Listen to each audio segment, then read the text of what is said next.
coming to you from the mountain fortress of pop culture.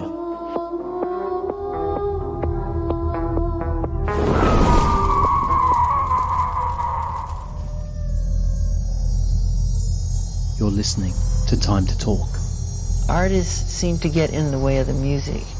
Get out of the way of the music. You're listening to Time to Talk Australia, and you can find our podcast on all great podcasting services, Spotify, iHeartRadio, Google Podcasts, and so many more. Type in Time to Talk Australia.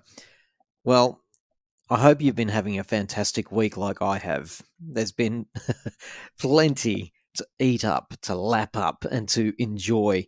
And isn't it fantastic to see our Kylie back on top where she belongs, proving to the world yet again that she is a musical force, an absolute source of musical pleasure for everyone. Now, we still don't know what Padam Padam means. Some of you will claim you know it means heartbeat. I can't find any verifiable evidence of that. Is it just meant to be a sound? Padum, padum, padum. Or is it actually a word that means something? I've done my research. I can only find that it's something to do with French people not wanting to sleep with their wives. That's about the best I can come up with. But nonetheless, Padam Padam, Chiggy Wiggy. Just one of those things, I guess, that we have to accept is now in the Kylie vernacular. Padam Padam, I mean, what an amazing track this is. I said it in the last podcast that a lot of you are comparing it to Can't Get You Out of My Head in terms of the brilliance in its simplicity. What about the video clip? Amazing. Not quite what I expected, I have to say. It wasn't what I had in my head, but that's what we do. When we listen to the song first, we sometimes create a bit of an image in our head about what to expect, but pretty much flawless Kylie in this. Sophie Muller, she's an incredible and well-known and very respected and admired video director. Now, she's got a massive resume dating back to the 80s. She's British, as I understand it, but she's done a lot of work with Annie Lennox, produced a lot of her video clips. She produced that funny song by Sinead O'Connor, not the big one, The Emperor's New Clothes, I think it was. She directed the fantastic video for Stay by Shakespeare's sister, I believe it was. So look, her resume is huge. So Kylie was in really good hands here. It was shot in LA. Now, if you're a fan like me, the first thing that would have grabbed you about this is, that room is very familiar. And if you're like me as well, you would have done a bit of freeze framing around this to see if it was deliberately a reference to the dancing video. But from what I can see, it's really not. I mean, look, it's got a small funny TV, but it's a different TV. It's got that funny piece of art deco on the wall, but it's different from the dancing video. I checked. What's going on with the mug? Choreography. Really cool choreography. Again, I think they were trying to channel a little bit of Can't Get You Out of My Head. It's sort of totally camp, totally ridiculous, out of context, dances like that in all those different settings. But really cool choreography that even an amateur can pick up if you really, really try. Some of it's quite amusing. Go on, give it a go. Please do. There's the one where you sort of flutter your hand on your chest and then you've got to put out your chicken wings and you've got to go right down like the birdie dance, almost. It's quite fun. It doesn't look like much on the screen, but when you try to do it, well, it's amusing to say the least. I truly thought, even from the moment I heard the leak of Padam Padam, I thought this has got US appeal. written all over it. And it might not be a coincidence that she has launched her lead single in a way she never has in her entire career, not even during Fever. She's starting in the USA. As we all know, she's about to perform at the finale of American Idol. And I am absolutely chuffed by this. The fact that she believes that this could be at least a minor US hit. From what I've heard of the rest of the album, I don't know if Tension is going to be one of those that translates into the US market. Padam Padam is an exception to that. Green Light, Hands, they may translate. Could be wrong. Hope I'm wrong. Hope Tension's a great US hit. And she's certainly putting all the effort in, right? So, in that spirit, I did ask on Facebook in preparation for today's podcast if you could play just one song to an American music lover who didn't know Kylie, and there are plenty of those, unfortunately, what would that one song be? Now, the criteria was not your favourite song, but a song that might convert them into a Kylie fan. If there's one thing about us Kylie fans, it's that we are always carrying out conversion therapy on others. Bit ironic, really, isn't it? So these are some of the things that we said. Mark Jardine, I think it's pronounced, and Mark, boy, you're a controversial little figure. Keep it up. He suggested Tightrope. James Shepherd, Confide in Me, and that had a number of likes. So Confide in Me was a real up there favourite for converting the Americans. Soul on Fire, thanks Simon, our friend Simon, friend of the show. Soul on Fire, I love it. Would it convert an American? I don't think they'd get it, frankly. Not sophisticated enough. Wayne Warburton, the Yanks love their ballads and big voices, so probably Dangerous Game or Put Yourself in My Place. To be fair, Put Yourself in My Place is one of my favourite Kylie songs too, and that had a number of likes as well. Yep, you could be right there, Wayne. Another friend of the show, Mark Fletcher. Mark, so when you wrote Glad to Be Alive, dismissed at once. Leave the room, please. Red-Blooded Woman, that's Anthony. Now, Anthony, that's interesting. It had a number of likes as well. And back in the day, I don't know, Anthony, if you were a fan when Body Language was released, but one of the things a lot of us railed against at the time was the pandering to the American market of that album. Anyway, Red-Blooded Woman, we do know, didn't really have an impact, is my point, in the US back in the day. Padam Padam, thank you, John. Stands to reason, doesn't it? Padam Padam could be the one. Get Out of My Way had quite a few mentions. Helen, I love your suggestion of Time Bomb. That's Helen Lissakis, I believe. Helen also said Dance Floor Darling and Change Your Mind and Time Bomb again. Thanks, Helen. Lots of different suggestions there. Ian Morrick's Time Bomb, and Nick Everett was suggesting Slow. Again, I find it interesting that the ones that were tested already in the US are coming up. What, have we come full circle, maybe? Is it Body Language sound coming back into vogue? Maybe it is. Kayleen Andrews had lots of support for her suggestion of The One.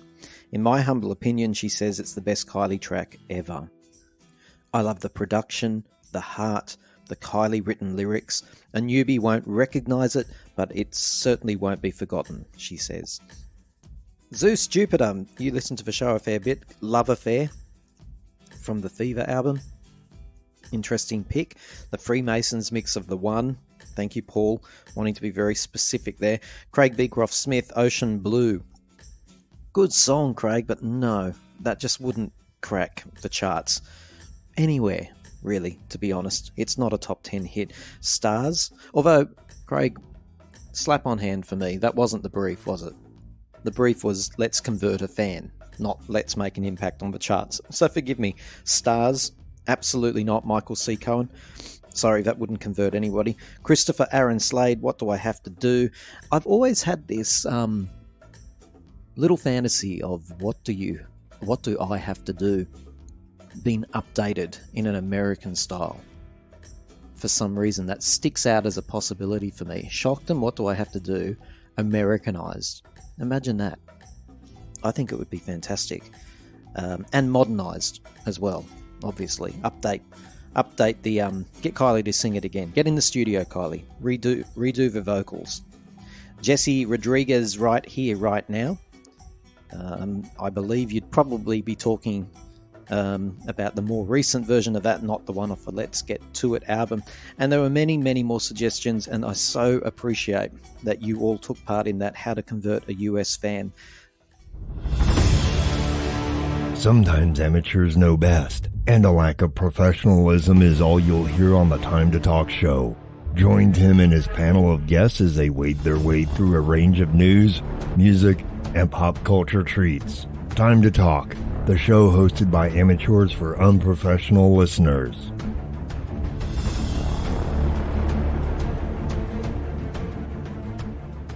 I'm absolutely dying to see the live performance on American Idol. Now, will the popularity translate into chart positions? We had this discussion in the last podcast, didn't we? We talked about if we care about chart positions anymore.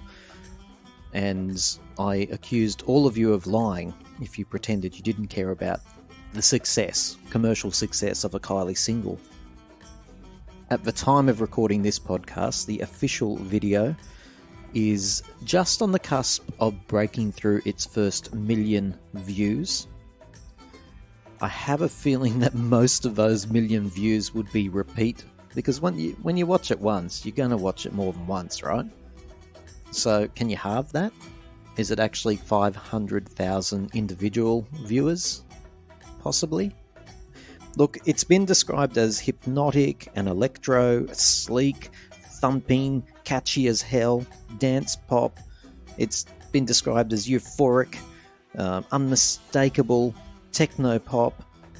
Look, for me, I said at the moment I heard that low quality, I just screamed it from the rooftops. This is the most addictive Kylie song we've had in 20 years.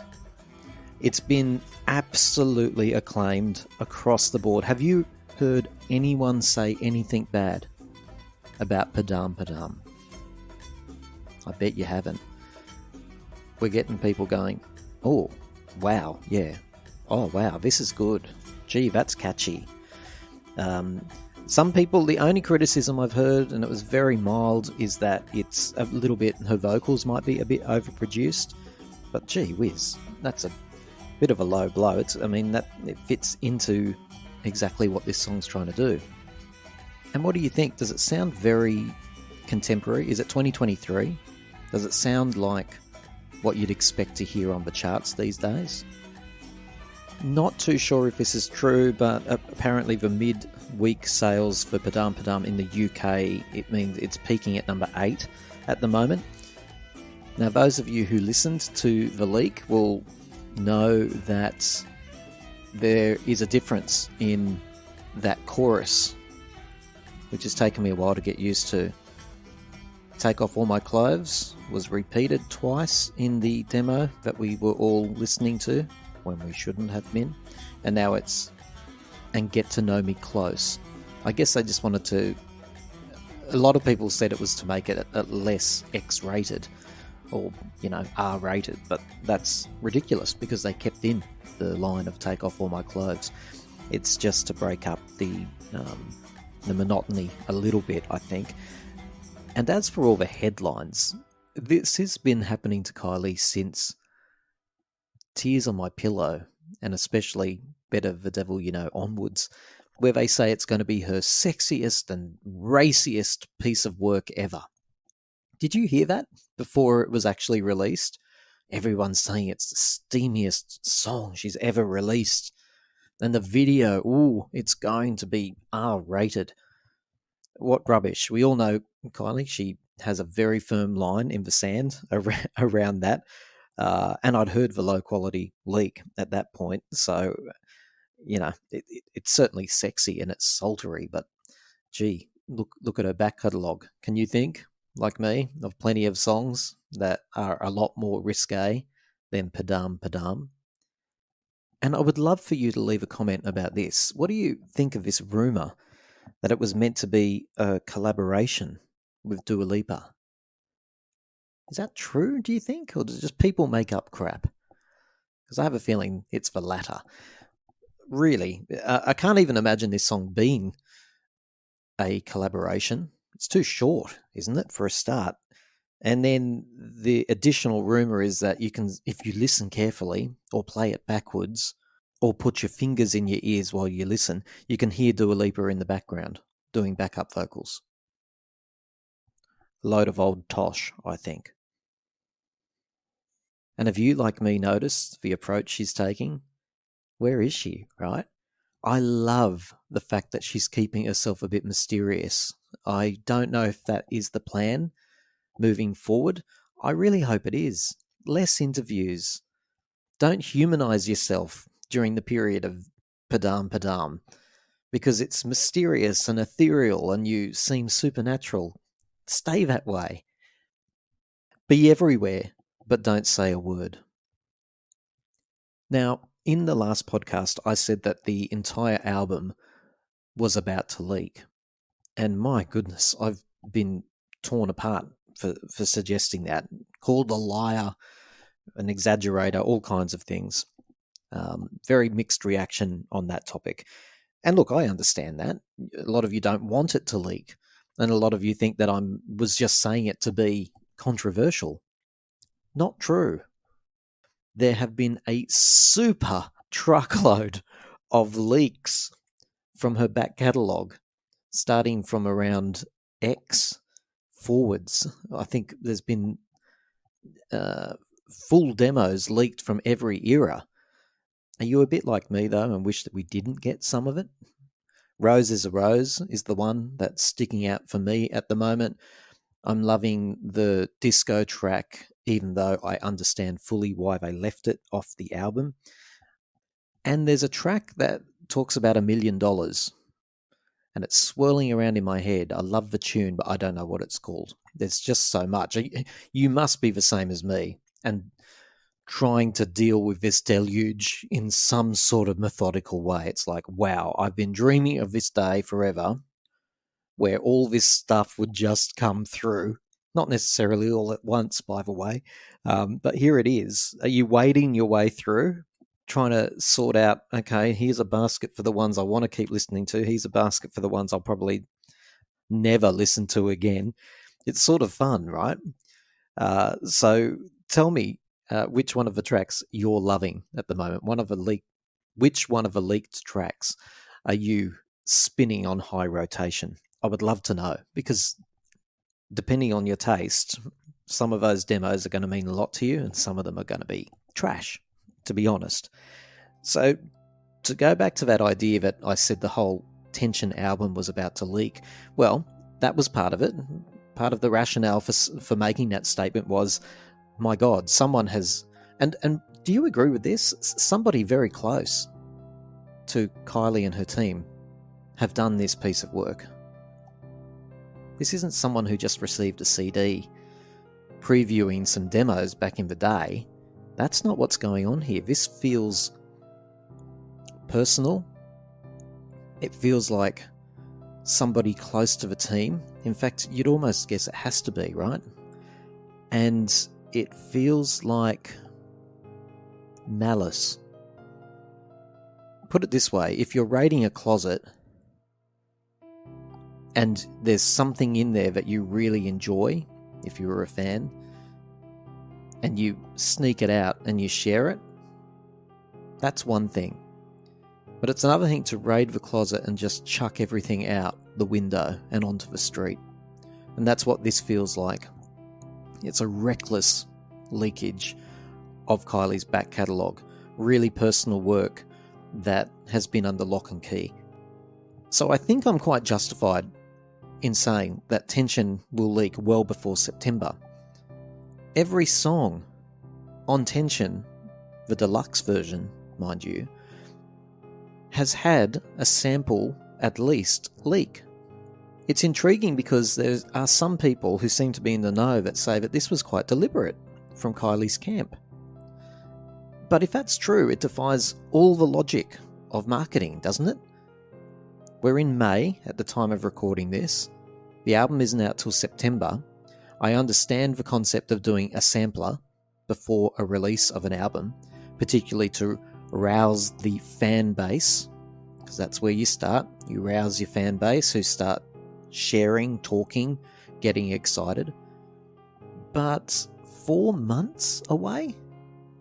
I believe those TikTok samples were not deliberate. I believe they were leaks. And so therefore, my statement that the whole album will drop well before September is based on the fact that somebody out there has the samples. They definitely have the full tracks too. I'd love to know what you think of that. Is it a problem?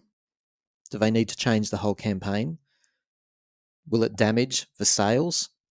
Congratulations, by the way, if you're one of those fans who put up photos of your collections onto social media. I love looking at those. I zoom in, I look at every CD, which country it was printed in or released in. I love it. So collectors, well done. I do find it a shame that they release so many versions of the one album, though, and make it quite hard for collectors to keep up. It does seem like a money grab.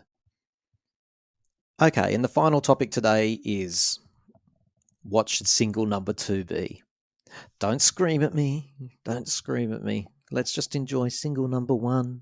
Let's enjoy Padam Padam. Yes, I agree with you. I really do. Let's do that. But if you're listening to some of the other tracks, you must be starting to wonder what single will come next and what should come next. For me, it's really straightforward. It should be Hands. I absolutely love Hands. It's got that little tiny reference, I suppose, to Take Me Home, One Boy Girl, all those times that Kylie's had a stab at rapping. She doesn't quite rap here. I immediately thought of Doja Cat the first time I heard it. Should it be released just because it's my favourite? That's always the question. But if they're going to go down this American track, it could be a really good choice. I love Greenlight as well. But everyone seems to be saying that single number 2 will be Hold On to Now. Now, I love this track, I really do, but I just don't see it as a strong follow-up to Padam Padam. Do you? It's so different for a start. So even if it was better than what I think it is, I still don't think it's the right choice to follow up Padam Padam. They need to do something with a little more oomph and mystery. So please let me know, of what you've heard so far, what should the next single be? And I already predict a lot of you are going to be saying Tension. I'm not sold on Tension yet, but as you know, you start listening to an album, some come out strong and then others come racing through the pack, right? So I might swing around to Tension. I'm not sold on it just yet. I certainly wouldn't put it out as a single, at least the way I'm feeling right now. But I need to know from you, what is single number 2? What should it be? Remembering that there's a lot riding on this. Padam Padam has kicked us off with a bang. We need something really, really strong to follow it up, and a great video clip as well. As always, thank you so much for listening to the show. We will keep up fairly regular podcasts as we move through the Tension campaign. If you'd like to join, if you have a computer with a microphone, you can. Bit of a shout out to Danny as well, who's about to start hosting a new show in the UK. I think it's called I Kissed a Boy, and she has a new track out, which is apparently the theme song for the television show as well. I've listened to it. I think I might have listened to a bad quality. It feels like the music really drowns out her vocals, and I wasn't really drawn on it, but Padam Padam has had me distracted, if I'm going to be honest. So I'm going to go back to the Danny new track and have a listen to that and see if it will grow on me like mold. Keep sending your messages, keep leaving your comments, and if you're listening to us via social media, go to one of those podcast apps and look us up, Time to Talk Australia. You can subscribe to the channel, and that way you'll get updates when we put out new episodes, because there is no regularity here. We are not eating all brand. We just go with the flow. Take care.